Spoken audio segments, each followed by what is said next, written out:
Welcome back, everyone, to another episode of the College Sports Hive. This is our Sunday recap episode of what just took place over the weekend with our slate of games for the college football weekend. We just wanted to say once again, thanks so much for the support of the preview episode. We loved hearing from some people. We got some feedback on things that we could do to improve upon, and we're gonna try and start incorporating that a little bit more into the episodes for you guys. But yeah, other than that, it was a crazy weekend for college football. There's a lot of blowouts, a lot of tight games. But we're gonna jump in with the first game on our recap of the biggest upset of the weekend, which that was Indiana taking down number 8 Penn State, 36-35 there at home. It really came down to the wire there with that call. If for those of you that didn't see it, Indiana's quarterback Penix Jr. They scored in overtime, and then they got the ball last, so they went for 2 to win the game outright instead of kicking the field goal and sending it to a second overtime. So with that happening, he was forced out of the pocket, running left. Made a leaping kind of heroic effort. It didn't look like he was going to get anywhere near the pylon. It was very close whether or not the ball touched the ground on the white out of bounds before hitting the pylon or not. I've heard a lot of differences of opinion on whether or not he was still in or not, but Leif, let's toss it to you and get your thoughts on, was he in or not? I personally thought he was short when I watched it live and on replay. I heard a big argument from people is it can hit the ground first, and he isn't down when the ball hits the ground. It's when the ball hits the ground out of bounds. But even then, I feel like there's a sliver of daylight between where the back of the football is clearly out of bounds. The football, for those of you who haven't seen it, is tilted diagonally because he's holding it, of course. So the front of the football is like a millimeter short, and they say it's a game of inches. In this one, it was a game of millimeters. He was like a couple millimeters short, in my opinion, and then the back of the football was touching the white line, indicating he was out. Obviously, they called it a touchdown on the field, and it's really hard to overturn. So the call stood. It wasn't confirmed. But I got a feel for some Penn State fans, and good job, Indiana. I guess they got off the snide. They hadn't beaten Penn State in 33 years. Yeah, this was the very end of the football game. There's a lot that led up to this point in time that Penn State fans are looking back now on saying, oh, if this would have went differently for us, we could have potentially avoided that situation of playing overtime in general. To fill you in a little bit more on that for everyone out there, Penn State had the ball with 1 minute and 48, I believe, seconds left. They had, I believe it was 1st and 10 from like their 13-yard line. And Devin Ford took a handoff and ran untouched into the end zone. And they kicked the PAT after that to go up by 8 points. But there's still 1 minute 44 seconds left on the clock. So a lot of people were saying you should have and Indiana only had one more timeout. So a first down there without scoring that touchdown, if he just went down before the end zone with first down yardage, it could have ran the clock completely out and hung on to a narrow lead and avoided that overtime segment. But then even with that happening, Penix Jr. led an 75-yard drive with 1 minute 44 seconds left, making some really great throws to score a touchdown and get the 2-point conversion to force overtime. So if you're Penn State, you're looking at a lot of these factors that said we should have been able to avoid the overtime period in general, relying on your defense to get a stop, or just milking out the clock with a complete first down. What do you think about all that? Well, I think there was a little lack of clarity for whether to score a touchdown or not. And like he like you said, he was untouched, and he even like stuttered like as if to go to the ground. So it was clearly like mentioned, but I guess it wasn't clearly communicated what to do in that situation. And hindsight's always 20/20, but I'd assume the majority of coaches would like him to kneel there and trust that you won't fumble a snap there. And if there's any time, which I don't think there would be since they would have picked up the first down, then they'd have to go at least 90-something yards. So I think that was the big one that Penn State fans are going to look back to. But the whole game was interesting. I mean, Indiana was up 17-7 at halftime. It wasn't like Penn State was firmly in control at all. And then, like you said, great drive by Penix Jr. in Indiana to score to even force an overtime. And they had to score a 2-point conversion, like you said. So going 2 for 2 on 2-point conversions isn't easy. And both of them were some tricky plays.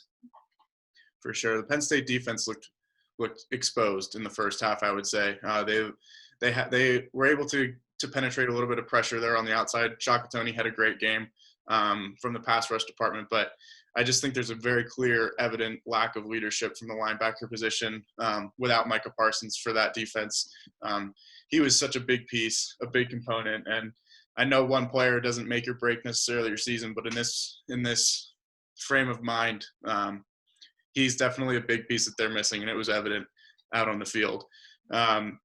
Pat Frymuth for Penn State had what came in with a lot of aspirations to be one of the bigger playmakers on that offense. He scored a touchdown. He had 7 catches for 60 yards, but it's also hard to I think have your tight end be your most explosive player on that offense. Do you think they're going to need some bigger playmakers stepping up moving forward?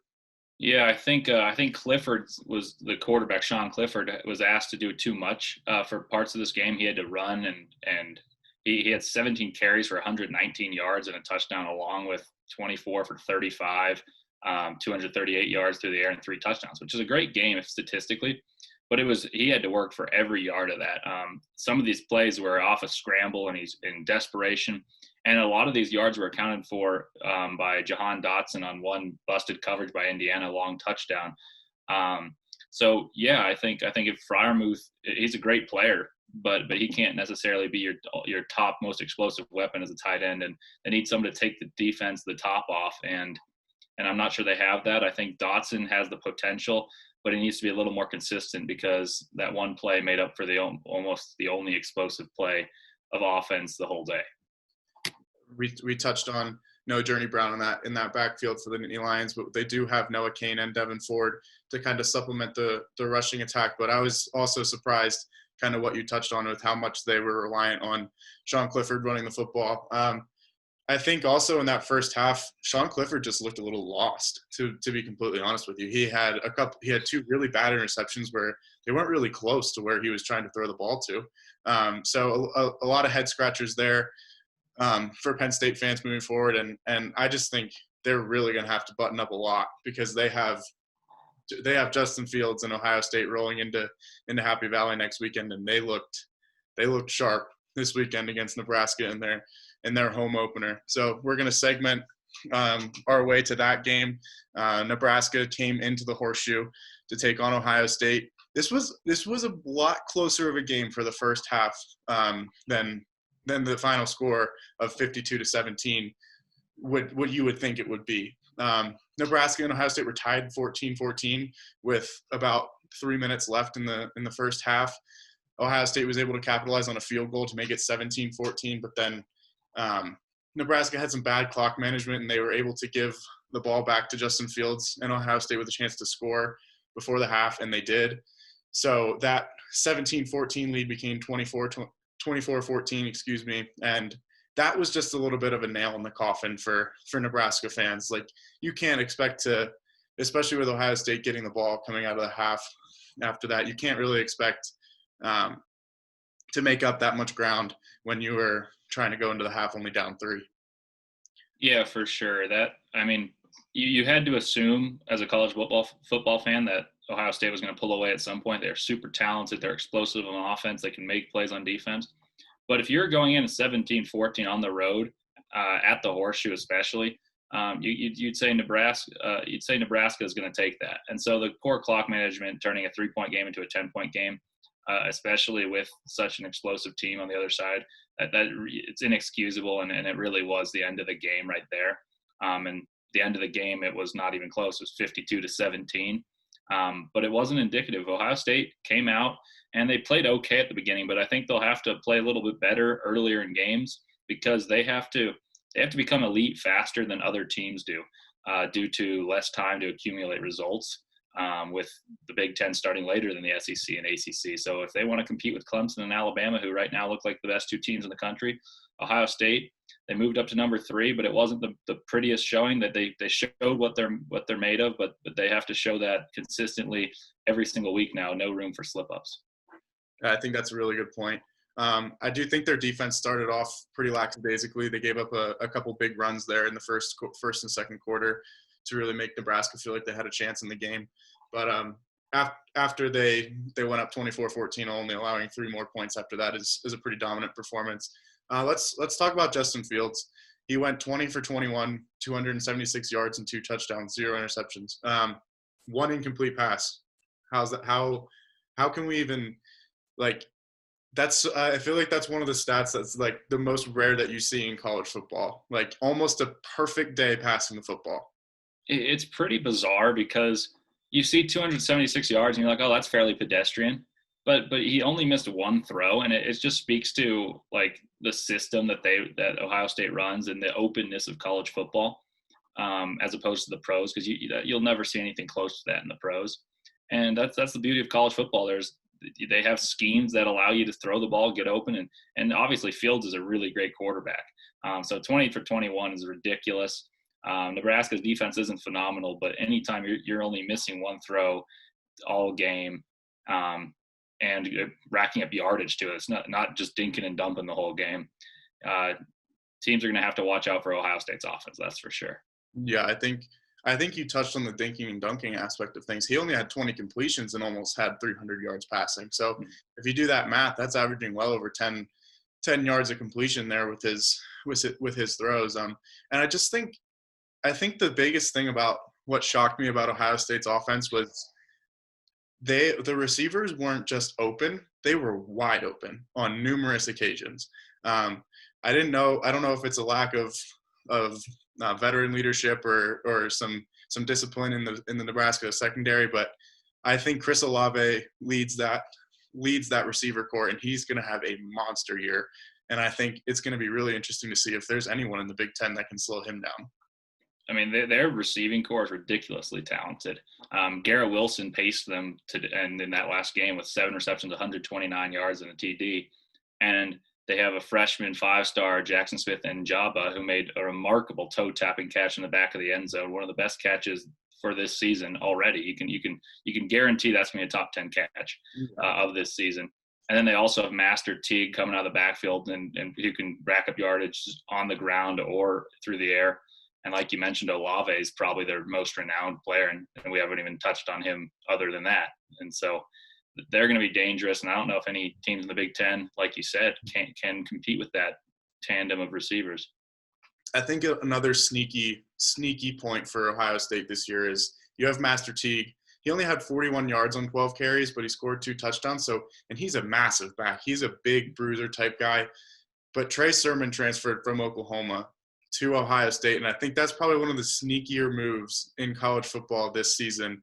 That adds so much experience and so much depth, and he's a big change of pace from Master Teague in that backfield. So some really dynamic playmakers there on Ohio State's offense to look at moving forward. Our marquee matchup of the weekend was number 18 Michigan going to number 21 Minnesota. We picked this game pretty heavily in favor of Minnesota on our show here. And then you kind of mentioned before we left that they were battling some COVID issues on the Minnesota side. So what happened? What did they announce before that game kicked off? Yeah, so they didn't announce when we got the alert while we were doing the show. They said undisclosed players, but it turned out that Minnesota was out without their punter, kicker, and right guard and right tackle, among some other players that did not start but provided depth. That certainly played a huge part in this game. It was close early, and a lot of the bigger turning points in the games were from special teams. So Scott and I touched on that we would revisit special teams because we thought that it would be important in inclement weather, but it was even more important than we realized due to who was missing in the game. So, and it wasn't only Minnesota that struggled on special teams. Michigan had a punt blocked and a missed field goal. Minnesota's punter really, really struggled. They had 2 very poor punts, only accumulating 49 yards in the first half on 2 punts. So that's a 24.5 yard average.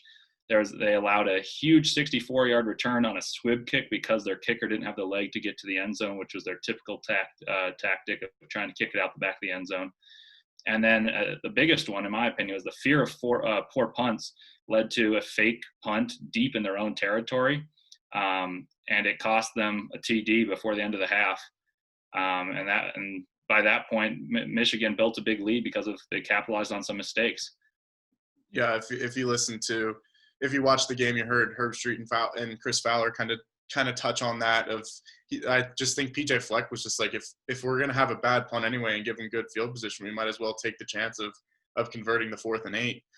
So yeah, we did kind of bookmark special teams in this game. It didn't have the snow that it was implying that the weather forecast implied that it might, but it was still really cold up there in Minnesota. So, but Joe Milton seemed to handle the conditions pretty well. I thought he had a really good game. What are your thoughts there? Yeah, I think that their offensive line lost four players to the pros, and they didn't even show it at all. They protected him well. He was 15 for 22, 225 yards, 1 touchdown, 52 rushing yards, and a touchdown there as well. And so he relied on the run game to get it started for him, and then made some reads in the run pass option and a few dropbacks. And they really distributed the ball very well. They had a pretty egalitarian approach, and their run game was dominant. There was no stopping Michigan's run game tonight by Minnesota. Yeah, Michigan's offense looked sharp. They looked like they came out ready to play, and it was really impressive to see in those types of conditions on the road in a top 25 matchup in your first game. My hat's off to them in their performance there. They showed out for sure. We talked about Justin Fields' insane completion percentage, 20 for 21. Tanner Morgan barely was over 50% on his completion percentage, 18 of 31 for only 197 yards and 1 touchdown. And he threw a pick, but 101 of those yards went to Rashad Bateman, his favorite target. So let's talk about that duo moving forward. I still think they're one of the best duos in the Big Ten. Rashad Bateman's an explosive playmaker, and he didn't really have any of those explosive plays, yet still accumulated 101 yards on 9 receptions. I think Tanner Morgan struggled because once Michigan was able to they didn't stop Muhammad Abraham, who had a great game. He had 26 carries, 140 yards, and 2 touchdowns. But a lot of that was early in the game, and once they made a different look for Tanner Morgan to see, and they dropped players back and were able to stop the run, they're playing from behind, and it's hard to throw on a team with so many good athletes. They're being pressure, especially from that side, without the right guard and right tackle. He got rocked earlier for a scoop and score, and I think they just made him uncomfortable. And he looked to throw to Bateman so frequently, and they're going to need another weapon to emerge of that receiver core. Yeah, I think so. I think so too. But in our preview, we also touched on that Michigan's defense has been stout the last few years, and they did lose a lot of key pieces moving into this season. But they showed that they can cover. They showed that they can pressure the quarterback, and they showed that they can stop the run. So I think they showed a lot, only allowing 24 points to that Minnesota offense. But yeah, Rashad Bateman had half the completions for Tanner Morgan. So I think you need to, like exactly what you said, I think there needs to be another playmaker involved in that offense for sure. Another game that we really previewed heavily was the Cincinnati SMU game. First off, I just want to say I'm deeply sorry. We said that you could just go out and hammer the over in this one. And of course, they scored a combined 55 points, and the over-under was set at 56. I just think you really, the only big key takeaway here for me is Cincinnati's defense in this game. They looked so good. So good. We came in highlighting that they only allow 12.3, I think the stat was, points per game, and they gave up 13. So they really delivered on that point once again. So what do you make of this Cincinnati team who's able to put up 42 points in the American and give up less than 15? That's a pretty devastating duo. I think you just those statistics right there should indicate they're going to be a team to reckon with, not only in the American, and we should expect them to be the front runner to appear in a New Year's Six Bowl. They were really impressive. One player that I mentioned in the preview was Jarrell Wright, and he came to play at 13 tackles, 1 sack, 2 tackles for loss, 1 pass defended, and 1 QB hurry. So if your linebackers are getting that type of production against an air raid team like like SMU and an experienced quarterback like Shane Buechele and making him horribly uncomfortable to the tune of 23 for 44, 216 yards, 1 touchdown, 1 interception. I think they're a real force. And I was disappointed, one, for like we guaranteed the over, but there were 8 drops by SMU, and some of them were probably they felt pressure because of this really aggressive Cincinnati defense. But I felt bad for Shane Buechele. They threw some dimes that were dropped in the end zone, and it could have made this game a lot closer looking back. But Cincinnati was certainly the better team, even with those drops. Yeah, for sure. We touched on the point that this game might happen again moving forward down the line. Do you still think that SMU is that second best team in the American after this performance, or do you think that there's someone else that's gonna push them, and maybe we'll see a different matchup further down the line in the American Conference Championship? I think SMU has a slight edge, but there are some other teams that can compete. I think Memphis is a pretty good team that we've yet to see play Cincinnati, and they could give them a little chance. They score really well as well, but I think Cincinnati's the odds-on favorite. Yeah, I would agree for sure. With that being said, they're the odds-on favorite. What do you think the ceiling is for this Cincinnati team? Do you think that how high do you think that they rise up into the rankings, and do you think that they have an outside chance to be one of those first group of 5 teams to really have a shot of making a playoff push? And if they don't necessarily get to that point, then winning a significant New Year's Six bowl game? I believe that there are some better teams that makes it very difficult for them to make the playoff, but I really do think they have a chance of winning a New Year's Six bowl game. We saw UCF a few years ago go undefeated in the regular season. They went to a New Year's Six bowl game and played well. They made another one a few years after. I think they really do have a chance to win a New Year's Six bowl game. I think 4 teams is just super hard to crack. I mean, I think at this point we could confidently say that unless there's a big upset, Ohio State, Clemson, and Alabama are pretty secured at the top 3. I think 4, the best team to me is Georgia as the 4th best, and there's Notre Dame's playing pretty well. They had a rebound win this week.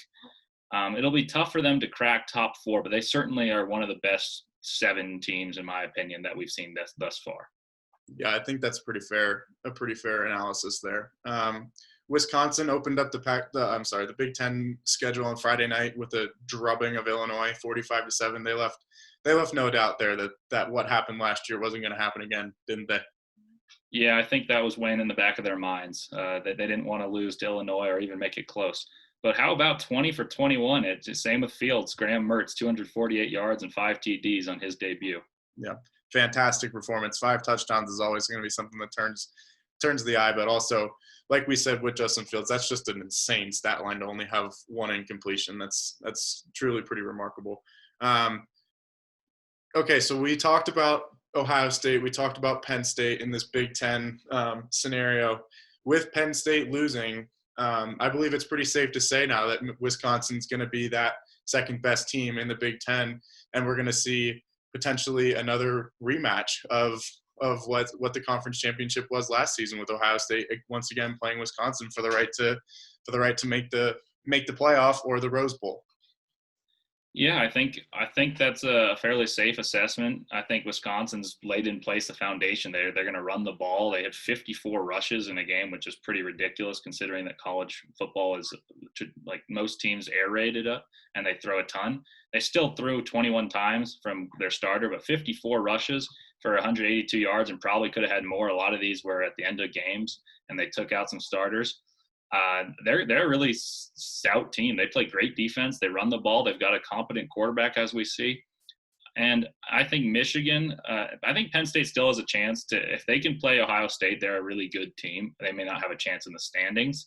I think Michigan's defense gives them a chance. I think Ohio State still's favored. But Wisconsin and Ohio State, in my opinion, were the best 2 teams to begin with once Penn State lost Journey Brown and Micah Parsons. Yeah, I think we're going to see Wisconsin get tested a little bit further on down the line. I don't think under Lovie Smith, I don't think Illinois is necessarily to the point where we're going to see them compete year after year with a team like Wisconsin. But but I think they're gonna get matched up against Minnesota for sure in the West, and I'm not exactly sure which crossover game that they have to play the East team. But if it's one of those Penn State, Ohio State, or Michigan, it's gonna be a really big test. Moving forward, the number one team in the land looked pretty good again this weekend. It was tight there for a while. I think it got into the third quarter where it was 27-21. Clemson was up by a touchdown, and then a pretty big scoop and score gave them a comfortable 2-score lead, and then they were able to tack it on, and you even saw a backup QB coming at the end. So you know that they were pretty much under control for the remainder of the game. But Syracuse always finds a way, man, to play that team tough. Yeah, they under Dino Babers, they find a way to compete. I think they play them well, and maybe that's mental. Maybe they just know, hey, if we try our best, we may not win, but we're going to give them their best shot, and we'll get recognition. And I think Clemson, you kind of always knew they had it in hand, similar to the Ohio State-Nebraska start, but it was nervy at the beginning, and then Trevor Lawrence poured it on a little bit. Him and Etienne are the best combo in football, in college football, in my opinion. Etienne's won back-to-back ACC Player of the Year, and Trevor Lawrence is the most heralded player in the country. So that's a pretty good combination right there. Yeah, they're continuing that revenge tour that they so love to talk about. Etienne did score 3 touchdowns in this game with only 86 yards and 16 carries. So another dominant performance there for Clemson, and I think we'll only really get to see them show their true colors when they get matched up against the teams like North Carolina and Notre Dame further down the line. So with that being said, Alabama, the number 2 team in the land, looked really good again this weekend. They beat Tennessee 48-17 without, unfortunately, one of the biggest playmakers in college football, Jalen Waddle, out for the season with an ankle injury on the opening kickoff. We're gonna really delve into that a little bit deeper in this next week's news episode, and we're gonna talk about that impact and whether or not he should have been returning the kick. So make sure you tune in for all of that good stuff. But even without him, that Bama offense still looked really efficient. Yeah, they're really efficient and explosive. They have big plays as well as they can just churn out yards, like dinking and dumping or running it behind Najee Harris. But they have the weapons to have chunk plays, and that's really key. Mac Jones was 25 of 31 for 387 yards. And so clearly he's able to push the ball down the field. Najee Harris is a huge weapon. You can't leave the box unoccupied. If you want to drop some linebackers or play some nickel coverage, that won't work. He had 20 for 96 and 3 touchdowns. And then we had an emergence of a new wide receiver. We'd seen little flashes of him, but John Mechie III had 7 receptions, 151 yards, and he'll pair as a second receiver with Devontae Smith now that Jalen Waddle's out. And it's very sad to see Waddle go. He's such an explosive playmaker, perhaps the most explosive in the country. But Alabama certainly has no shortage of talent at the wide receiver position, especially with Mechie's emergence. It's a bad loss for Alabama and for football in general, in my opinion, there with Waddle. But yeah, we did see flashes of Mechie earlier on in the season, and it wasn't necessarily, in my eyes, like it was going to become this massive trio of talent. I'd always thought he was going to just kind of be like that third receiver to Devontae Smith and Jalen Waddle, but now he's shown that he's always been there and he has the talent to say, hey, here I am. We now have another explosive duo. We don't have to go anywhere. We'll still have offensive production, which I think is a scary realization for the rest of the SEC. Another ranked matchup we had on the docket this weekend was Oklahoma State and Iowa State. This game was a lot closer than some people thought it might have been. Iowa State really played them tough, man. Brock Purdy had his stats didn't necessarily show that it was a stellar game stat-wise, but you knew he was in control of his offense and Iowa State, and let's talk about that a little bit. Yeah, I think my big takeaway of this game was Oklahoma State's defense is a lot better than I knew. We talked about how they'd only given up 9 points per game entering, and that was ridiculous, but they'd also played some perennial doormats in the Big 12, and they played a good Iowa State team with an NFL caliber quarterback and Brock Purdy. And like you mentioned, Brock Purdy didn't have a pretty game statistically, but he kept them in it by not making mistakes, and that's sometimes just as important as having the big statistics, and if not more.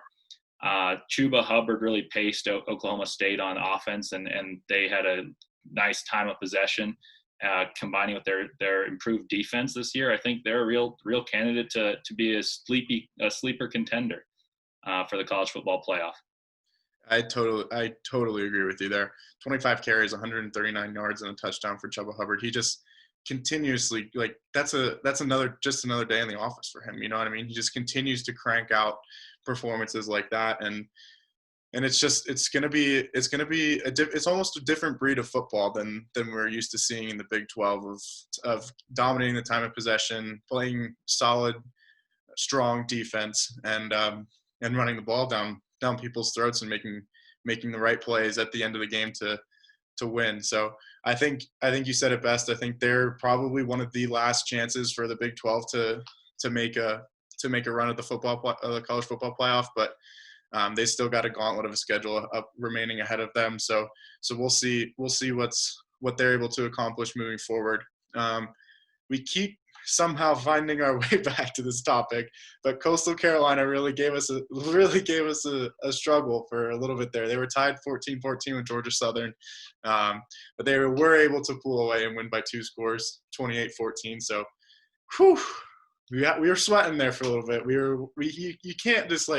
You can't allow us to give you that kind of shout out 2 episodes in a row that they go out and lose your next game. You know what I mean? So thank you. They pulled through. The Chanticleers are still undefeated. We're answering a little fan question. I was asked why is Coastal Carolina relevant? I know they're not a big football school, but why is it extremely relevant that they're in there? It's their first time in the polls, and they're from the Sun Belt Conference, for those who don't know. And to be in the polls is a really big deal for that, because, typically there's a lot of more conferences playing, and it might be a one-time thing. It's pretty hard to be in the polls from a conference as small as the Sun Belt in football. But way to go, the Coastal Carolina Chanticleers, undefeated. Yeah, for sure. 2 more quick ones. North Carolina State, 48-21 win for UNC to bounce back on the right foot. What are your takeaways there real quick? I was impressed the way they bounced back after a really bad game against Florida State. I think this game really turned on its head when North Carolina State seemed to have a touchdown. It was dropped and turned into an interception for a touchback. When it was 14-0, it should have been 14-7, and it soon became 21-0. That was a big turning point in this game, but Sam Howell looked pretty good, and they ran the ball dominantly behind Javonte Williams, 19 carries, 160 yards, and 3 TDs. For sure. A game that we were asked to preview for my friend Tavis, Boise State, Utah State. Utah State did not have their best performance. I just think Boise State's the cream of the crop of the Mountain West. I think they have so much talent on both sides of the ball, and I think it was pretty evident there. What are your thoughts there quickly? Yeah, I think that's pretty much the takeaway. I thought their defense was even better than we advertised. That we said they were going to be a veteran group, but they looked like they had everything clicking on all cylinders, stopping Jason Shelley and the Utah State offense.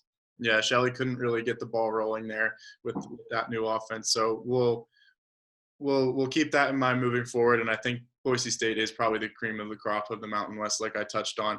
To kind of close out our episode here today, we're going to keep track of Leif and I's picks that we make each week. We tied this week together. We had some different losses, but we both went 7-3, which is pretty respectable. We both lost the Penn State game, as I think a lot of people around the country did, and we both lost Minnesota, which isn't probably a good look considering I gave Minnesota two scores to work with there. So not my best pick there, but Iowa State hung around against Oklahoma State, which is one that I lost. And then your SMU pick didn't really pan out too well there against Cincinnati. No, it did not, nor did our over. We apologize again for that. That one actually bit me in the button. But you know what? It's college football. It's unpredictable, and that's why we love it. Yeah.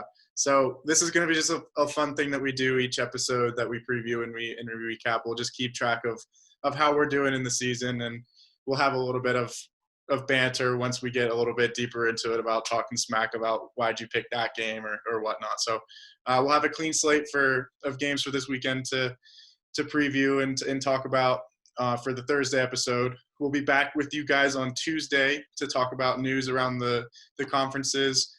things that we've heard, COVID updates, stuff about University of Florida still happening. So some key points to keep you guys posted on. So make sure you're ready for that one on Tuesday. And then if you have any requests, any suggestions for us to talk about for this next weekend slate of games, make sure you send them in. You can get in touch with either one of us. We'll be happy to talk to you and make sure that we get it on the docket for you guys. So thanks everyone so much for tuning into this episode, and hopefully you enjoyed your previous weekend of college football and you're looking forward to your next one. Yeah, thank you. And please do reach out to us and ask us questions, whether they're just questions of clarification of something we brought up or any game requests. We're very happy to interact, and we love presenting this to you guys. Yep. He said it best. All right, guys, take care. Thank you. Thank you.